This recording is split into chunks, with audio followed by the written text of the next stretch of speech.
Anda menyaksikan Kompas Bisnis Saudara bersama saya, Yan Rahman. Saudara, ada informasi dari pasar modal Indonesia yang sedang tidak baik-baik saja. IHSG ambles secara konsisten dalam sepekan terakhir.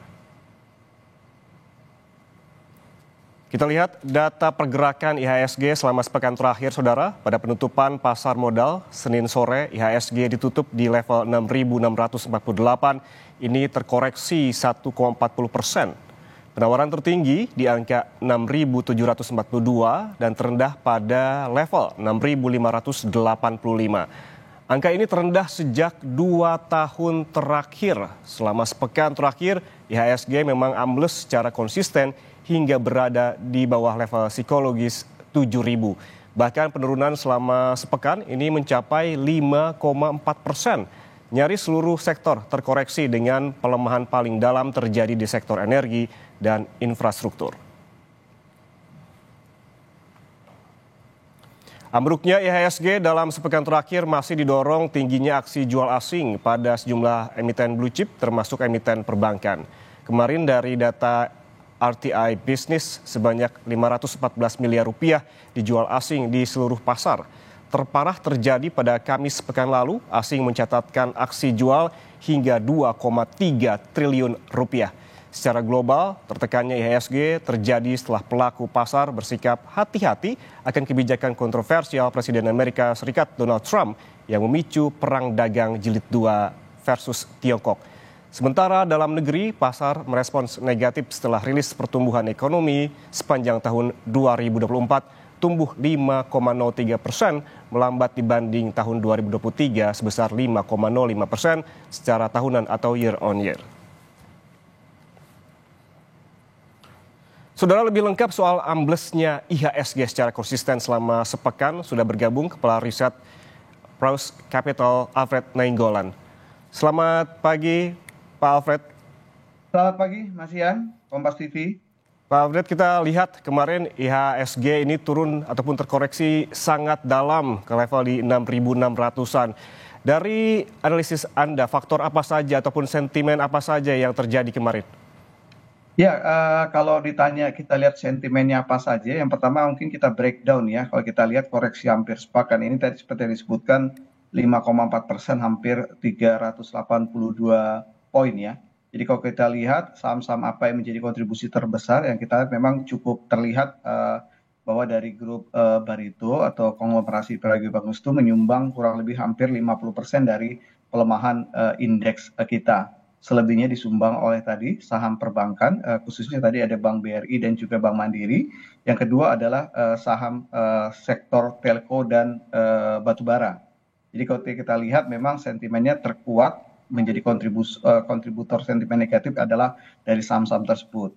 Jadi kalau kita lihat memang overall kalau kita dibandingkan dengan beberapa bursa yang lainnya yang bisa dikatakan hampir menguat ya sepanjang sepekan ini, artinya memang kita lebih banyak didominasi oleh sentimen-sentimen negatif. Memang ya masih ada beberapa concern ya dari sentimen-sentimen global, tapi kita melihat bahwa sentimen global lebih mendorong investor untuk lebih pasif saja. Jadi kalau kita lihat sentimen pelemahan, koreksinya memang dari saham-saham tersebut. Dan kalau kita lihat latar belakangnya memang hampir keseluruhan memang didominasi oleh sentimen individual saham-saham tersebut ya. Jadi kalau kita lihat grupnya konglomerasi BRPT atau Barito memang lebih kepada tadi gagalnya masuk indeks MSCI yang memang dirilis di pekan kemarin pengumumannya.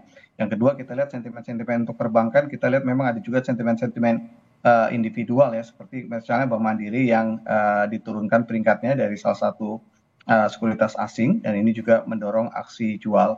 Begitu juga untuk beberapa saham-saham yang lainnya lebih kepada sentimen individual. Artinya ini lebih fokus di dalam negeri begitu ya, sentimen negatif yang menyebabkan pergerakan IHSG ini ambles. Tadi disebutkan bahwa ada 2 saham konglomerasi seperti Brand dan juga Cuan yang juga turun cukup dalam ataupun terkoreksi cukup dalam, dan juga ada laporan keuangan dari sektor perbankan yang juga tidak sesuai dengan ekspektasi begitu ya. Kemudian secara domestik ini tidak hanya kemarin begitu penurunan secara konsisten, IHSG ini selama sepekan konsisten ambles. Kita tahu di dalam negeri ada rilis soal BPS ekonomi Indonesia tahun 2024 yang hanya tumbuh 5,03% atau melambat secara tahunan dibandingkan tahun sebelumnya. Ada juga kebijakan pemangkasan anggaran kementerian dan lembaga.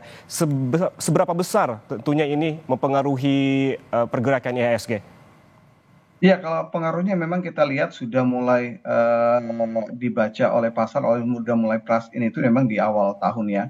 Kita memang melihat angka pertumbuhan ekonomi kita di kuartal keempat, bisa dibilang kuartal keempat itu adalah momentum pemilihan umum ya, Pilpres. Jadi kalau kita lihat ternyata dampaknya juga tidak terlalu cukup signifikan. Kita lihat bahwa angka kuartal keempat pertumbuhan ekonomi kita juga bisa dibilang tidak cukup menggembirakan, walaupun memang masih di atas 5%. Jadi kalau kita lihat di-combine dengan kondisi di awal tahun ketika memang mulai Trump terpilih dan ada kebijakan perang dagang yang akan kembali dimulai di awal tahun, ini juga semakin mendorong pasar lebih pasif ya, sehingga ketika pasif otomatis dari internal relatif sentimen positifnya juga tidak banyak yang mendorong pasar untuk berani mengambil ke aset kelas seperti saham. Jadi kalau kita lihat memang pasar cenderung lebih begitu ada beberapa profit taking, kita lihat di sepanjang Januari sampai Februari pasar cenderung lebih wait and see untuk menunggu ke depan. Apalagi kita lihat memang dari sisi domestik sendiri kita memang melihat bahwa investor masih disuguhkan dengan tadi bicara masalah defisit anggaran kita yang cukup besar di 2025, efisiensi yang cukup besar yang juga diperkirakan juga kemungkinan bisa mengganggu tadi pertumbuhan ekonomi dan berjalannya pemerintahan. Dan kalau kita lihat juga program yang cukup fenomenal seperti makan gizi gratis juga masih ditunggu seberapa besar dampaknya terhadap pertumbuhan ekonomi karena bicara masalah konsumsi ya yang memang menjadi segmen terbesar dalam penyumbang pertumbuhan ekonomi kita. Kalau kita lihat porsi dari sentimen yang terjadi di dalam negeri memang lebih besar dibandingkan secara global. Namun tidak dapat dipungkiri juga Pak Alfred bahwa secara global ini mempengaruhi IHSG. Ini kalau kita melihat perang dagang antara Amerika Serikat dan juga Tiongkok, seberapa besar ini membuat IHSG tertekan bahkan di bawah angka 7.000, angka psikologis begitu.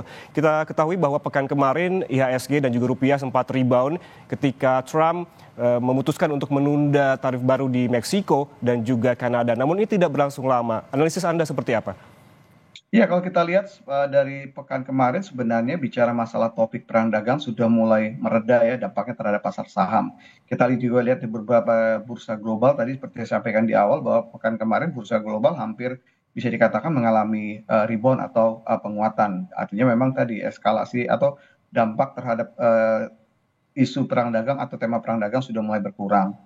Tapi kalau kita lihat memang dari sisi Indonesia sendiri kita memang dampaknya memang meskipun tadi mulai mereda, tapi kalau kita lihat dari sisi nilai tukar kita akui bahwa negara kita rupiah kita memang tertekan tidak hanya dari sisi mata uang US dollar saja, tapi dari Eropa dan juga Asia juga kita bisa dibilang mengalami tekanan juga terhadap nilai tukar kita. Jadi kalau kita lihat memang dampaknya memang dari sana ya kalau kita melihat sentimen makro terhadap IHSG. Jadi untuk kedepannya kita memang melihat bahwa sepertinya sentimennya juga masih minim sentimen positif. Memang iya ada musim laporan keuangan, ada musim pembagian dividen, tapi kita juga lihat dampaknya juga mungkin tidak akan terlalu besar.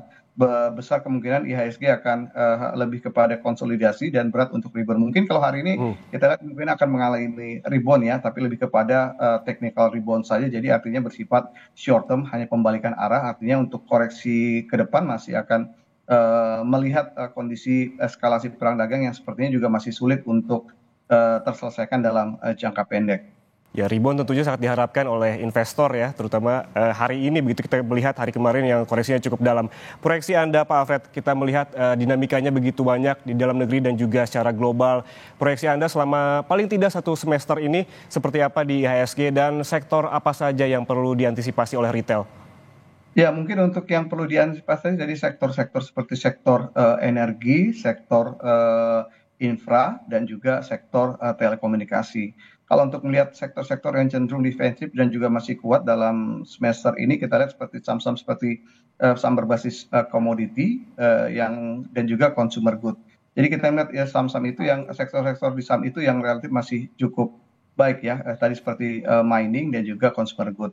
Kalau untuk indeks sendiri kita memang melihat kemungkinan besar masih sulit untuk menembus all time high-nya, justru cenderung indeks akan mengalami konsolidasi di level 6.400 sampai 6.800 dalam short term ini. Tapi untuk di akhir semester pertama kita perkirakan mungkin di situ akan mulai recovery, sehingga kita perkirakan semester pertama indeks mungkin akan mulai bisa kembali mendekati level 7.000.